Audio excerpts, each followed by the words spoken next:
Then, a few weeks later, they took out my entire front garden in front of the fence with machetes, leaving nothing but bare dirt. They were jealous, they chose violence. The front garden was both security and privacy, preventing potential thieves from climbing the front fence and also stopping people from seeing into my house from the street. They took it all out with such glee. I was devastated. I hid in my writing studio for weeks and refused to let them see my tears of grief. Oh, bestie, at the loss of more than 15 years of tending to my precious garden. Then I got incandescently angry. After that, I got wildly creative. I poured all that rage into creating a series of little clay figurines.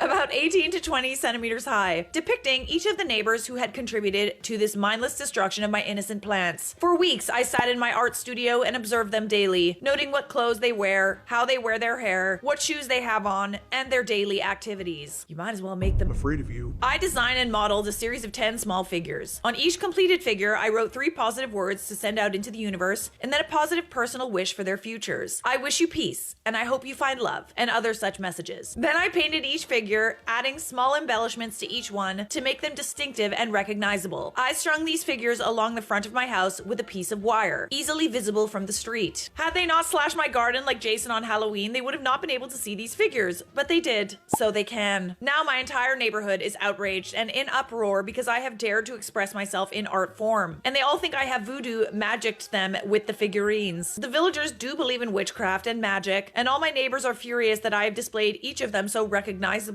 They also think I'm a soft target. They've done all kinds of little nasty things over the years that I've chosen to ignore because I prefer to live in peace. This was not little. The damage to my gardens will take a decade or more to replace and repair. My lack of reaction to their digs and nastiness over so much time has led them to think I am weak and vulnerable and that they can get away with anything. My lack of reaction to their digs and nastiness over so much time has led them to think I'm weak and vulnerable and that they can get away with anything. They cannot. I'm not a violent person, but yes, this is psychological warfare. I'm hijacking their belief in witchcraft like an evil Sanderson sister.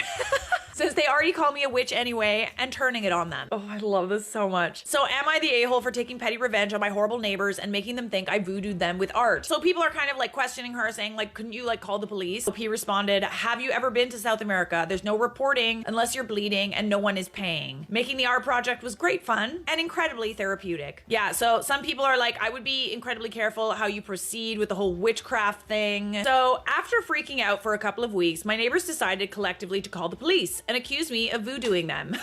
Actually, it's hoodooing, according to a Reddit user. Whatever works, right? The police then turn up at my gate, surrounded by a howling crowd of angry Afro-Latinos wielding machetes. They're screaming that they want me arrested. They want me deported. They want me... oh, unalived. The sergeant in charge asks me to come downstairs. In my head, I'm like, sir, have you seen the lynch mob behind you?